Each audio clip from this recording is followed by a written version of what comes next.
Hi, this is Gina Wagers, and this is my introduction and Module 1 talking about inclusive school culture. Just a little bit about me. I was part of a military family growing up, so I've lived a ton of different places. I have 3 kids of my own. They're 9, 5, and 4. I also have a dog. Her name is Stella. And just a fun random fact, everything that I know that I'm allergic to is actually starts with the letter C, like cats and coconut. So kind of random. Professionally, this is my 9th year in education. I started as a reading interventionist in Michigan. I also worked for a textbook company creating content for them. This is my 8th year here in Kansas as a reading intervention teacher with USD 475. I also fill a lot of other roles within our building, like SIT coordinator. Overall, our building is pretty unique in the district because it houses several different programs, which are kind of being revamped and remodeled for the coming school year.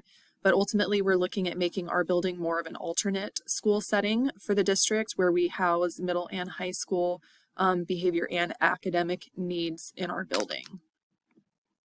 Thinking about the resources from this module, I divided the summaries up based on the main themes or contents here. So the first one is focusing mostly on the classroom. So the first resource really talked about inclusive classrooms, not only improving academic outcomes for students that have academic or diverse needs, but building relationships and interpersonal skills between groups of students within those settings. In order to do that, there has to be curriculum and academic supports in place, but then also training and support for staff. And I thought it was really interesting that this resource touched on the fact that diverse groups just existing in a space together is not enough. It really doesn't equate to inclusion or diversity. There has to be an effort made to recognize and bring all of those diverse groups together to make it more inclusive. The next resource that touched on the inclusivity in classrooms talked a lot about maintaining settings that are optimal for students regardless of their ability, being able to learn in that environment. Building off of that idea, it specifically broke down a couple different models with different levels of support for students based on their needs, whether that's full inclusion where everyone's in there 100% of the time together, or more mainstreaming where there's more tiered support that gradually works students into partial, full classroom inclusion. I thought the keys to success for this kind of, for these kinds of models included mixed ability groups within classrooms, more like a cooperative learning models, accessible environments, whether those are physically or intellectual accommodations, communicating, supporting, and then having methods of diverse assessment for students in those rooms. In addition to that, the next resource touched on the culture of classrooms, if you're trying to build inclusivity in that, and using strategies to develop inclusive classrooms, developing a deeper understanding of the students and their families by getting feedback from students and parents about their needs and their goals specifically, building that support and flexibility into that environment then. So it's really based on not what is it that my view or my perspective that I think the students need, but really truly listening to the stakeholders to build that classroom environment. The next category or group really targeted what school leadership can do specifically to focus on building inclusivity in the school and supporting teachers in doing that in classrooms. The Childhood Education International resource touched a lot on the fact that inclusive education encompasses more than just children with disabilities. The success depends on this not just being a human right that everybody has, but it's about identifying those things that we can use to bring all of the students success at a higher level. So being that kind of leader requires that continuous reflection, thinking about policies and procedures that are already in place within your school that might need to be challenged or changed. But then also balancing all of those stakeholder needs because you are the catalyst for that change, but you also have to be informed enough to know which direction you want to push things in and what you're going to be advocating for as far as all of the different stakeholders and all the different needs. The Inclusive Schools resource touched on this idea that active participation, like the principal as a model for all of this inclusive culture, was really important. Critical leadership actions that build that kind of culture within a school, formally stating those goals and expectations for the staff and then living them out in the way that you talk to staff and students and the way that you present those goals and the way that you make decisions as a leader. I also thought this article did a really good job specifically of talking about as a principal or somebody who is leading a group of people, not to segregate that group itself. We talk about inclusion in schools and we think that that just applies to the students, but also thinking about how we're utilizing our staff so that they can co-teach or have share ownership over student learning and success is a really important step in creating that culture of inclusivity as well. The next resource, again, touched on this idea that inclusiveness is not just about physical space or a place, but it's this way of thinking that leadership can instill in a group of people to really help bring that about. So administrators have to think beyond the general education classroom, because all of this can be impacted. Your school culture and climate can be impacted by scheduling, community building activities, and professional development. Just the way we organize staff in general, who they meet with and how often. So all of those aspects of leadership and decision making can be influenced in the direction that helps include and support people working together. And then kind of the last category that I broke this into with our resources was just the school building and then the larger school community in general. So thinking about that, this next resource really talked about inclusion within education involving more than just the students. And again, it's about the whole school community, families, all of the stakeholders that have a voice in the decisions that are made within the school.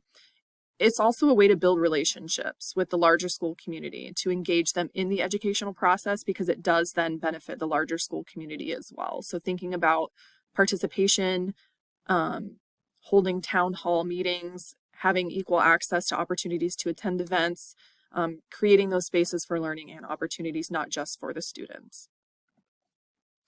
The McIntyre resource talked about the purpose of education giving every student equal access, but then also that applies not just to classroom curriculum, but any activities or learning opportunities that might take place outside of school or that are connected with the community, right? So in order to do so, this inclusive culture idea has to extend beyond the walls of the classroom, and it has to be embedded in all of those other pieces of the school as well. So thinking about access to opportunities. And I really like the concept from this resource of this transfer of power, that we are not just experts in our areas, but that we also rely on others as well to give us input that's valuable and helps us to teach students as well. Thinking about whether that's coaches, co-teaching situations, businesses in the community, everybody has a valuable piece of information about a student and shapes that student's life, and that can be relevant to helping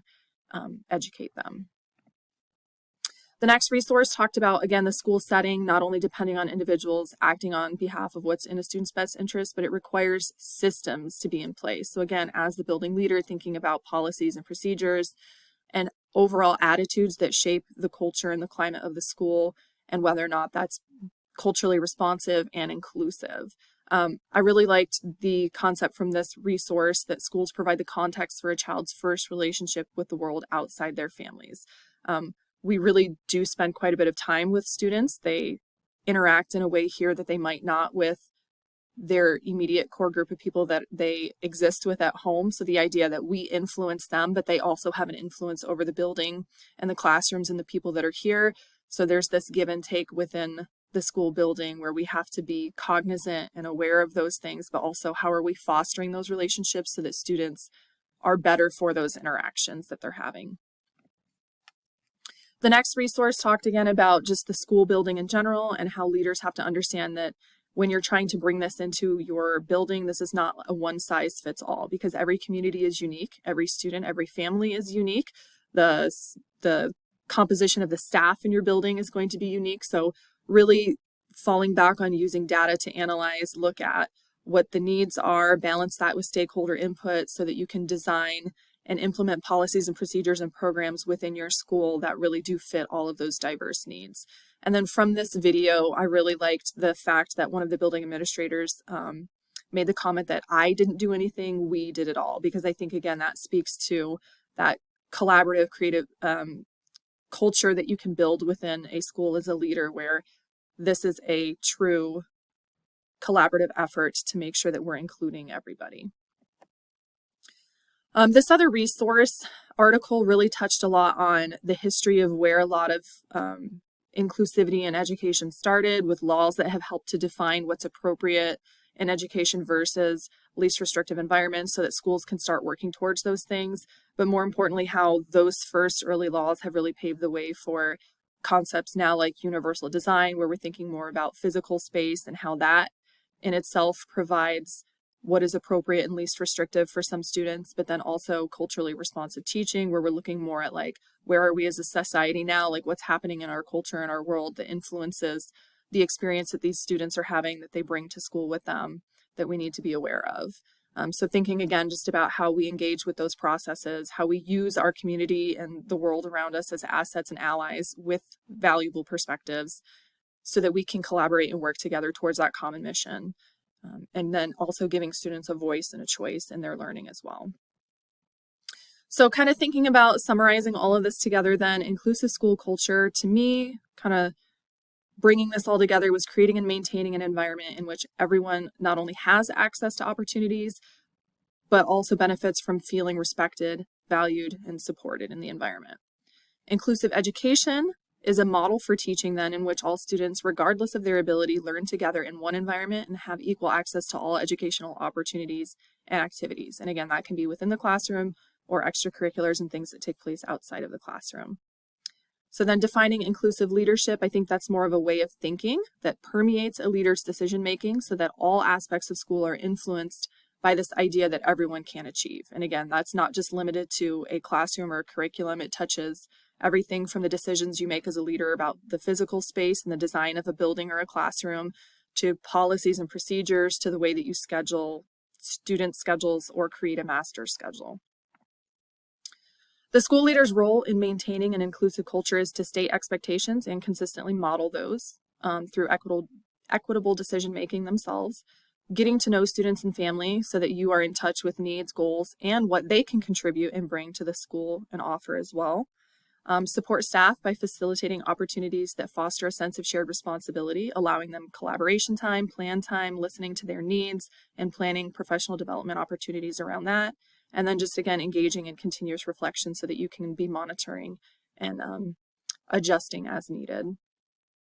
Support that a school leader can provide to help encourage advocacy, encourage full community participation in all educational processes.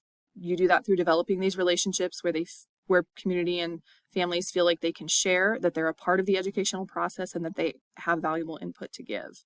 Balancing all those needs while you're creating and maintaining change. So you're planning for and providing ongoing professional development, creating those opportunities for family engagement.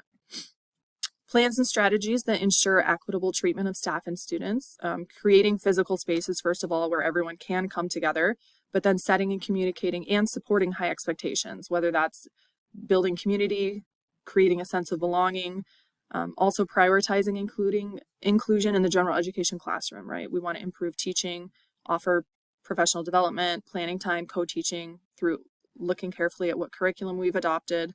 All of those things help ensure equitable treatment of staff and students.